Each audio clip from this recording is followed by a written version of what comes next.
بسم اللہ الرحمن الرحیم۔ عبد المطلب کے کل 10 بیٹے تھے جن کے نام یہ ہیں: حارث، زبیر، ابو طالب، عبداللہ، حمزہ، ابو لہب، غیداق، مقوم، صفار اور عباس۔ عبد المطلب کی 6 بیٹیاں تھیں جن کے نام یہ ہیں: بیضہ، برہ، عاتکہ، صفیہ، اروا اور امیمہ۔ عبداللہ رسول اللہ صلی اللہ علیہ وسلم کے والد محترم۔ عبد المطلب کی اولاد میں عبداللہ سب سے زیادہ خوبصورت، پاک دامن اور چہیتے تھے اور ذبیح کہلاتے تھے۔ ذبیح کہلانے کی وجہ یہ تھی کہ جب عبد المطلب کے لڑکوں کی تعداد پوری 10 ہو گئی اور وہ بچاؤ کرنے کے لائق ہو گئے تو عبد المطلب نے اپنے بیٹوں کو اپنی نظر سے آگاہ کیا۔ اس کا قصہ کچھ اس طرح ہے کہ نوفل نے عبد المطلب کے مال پر غاصبانہ قبضہ کر لیا۔ عبد المطلب نے قریش کے کچھ لوگوں سے اپنے چچا کے خلاف مدد چاہی، لیکن انہوں نے یہ کہہ کر معذرت کر دی کہ ہم تمہارے اور تمہارے چچا کے درمیان دخیل نہیں ہو سکتے۔ آخر عبد المطلب نے بنی نجار میں اپنے ماموں سے مدد کی درخواست کی۔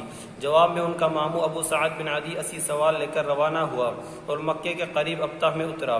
عبد المطلب نے وہیں ملاقات کی اور کہا: ماموں جان، گھر تشریف لے چلیں۔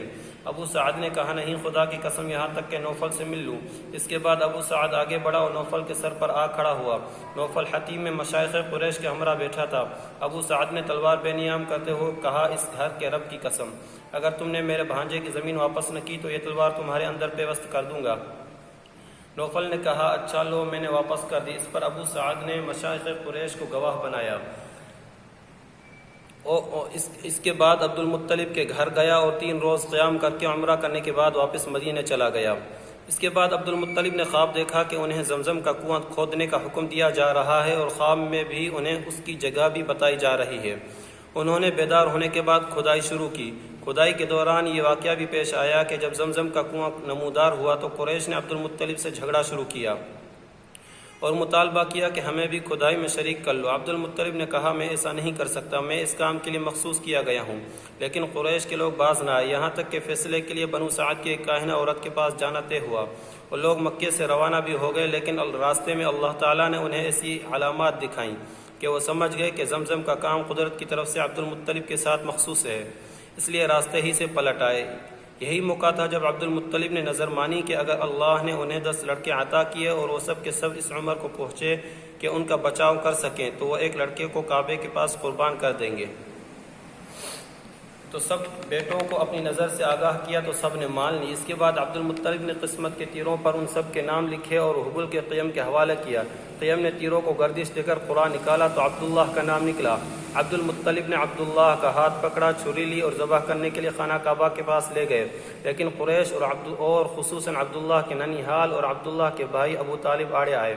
عبد المطلب نے کہا: تب میں اپنی نظر کا کیا کروں؟ انہوں نے مشورہ دیا کہ وہ کسی خاتون عرافہ کے پاس جا کر حل دریافت کریں۔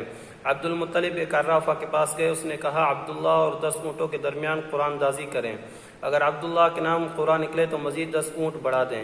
اس طرح اونٹ بڑھاتے جائیں اور قرآن دازی کرتے جائیں یہاں تک کہ اللہ راضی ہو جائے۔ پھر اونٹوں کے نام قرآن نکل آئے تو انہیں ذبح کر دیں۔ عبد المطلب نے واپس آ کر عبداللہ اور 10 اونٹوں کے درمیان قرآن دازی کی، مگر قرآن عبداللہ کے نام نکلا۔ اس کے بعد وہ 10 اونٹ بڑھاتے گئے اور قرآن دازی کرتے گئے، مگر عبداللہ کا نام ہی نکلتا رہا۔ جب 100 اونٹ پورے ہو گئے تو اونٹوں کے نام نکلا۔ اب عبد المطلب نے انہیں عبداللہ کے بدلے ذبح کیا اور وہیں چھوڑ دیا، کسی انسان یا درندے کے لیے کوئی رکاوٹ نہ تھی۔ عبد المطلب نے اپنے صاحبزادے عبداللہ کی شادی کے لیے حضرت آمنہ کا انتخاب کیا جو قریش کی افضل ترین خاتون شمار ہوتی تھیں۔ وہ مکے میں ہی رخصت ہو کر حضرت عبداللہ کے پاس آئیں، مگر تھوڑے عرصے بعد عبداللہ کو عبد المطلب نے کھجور لانے کے لیے مدینے بھیجا اور وہ وہیں انتقال کر گئے۔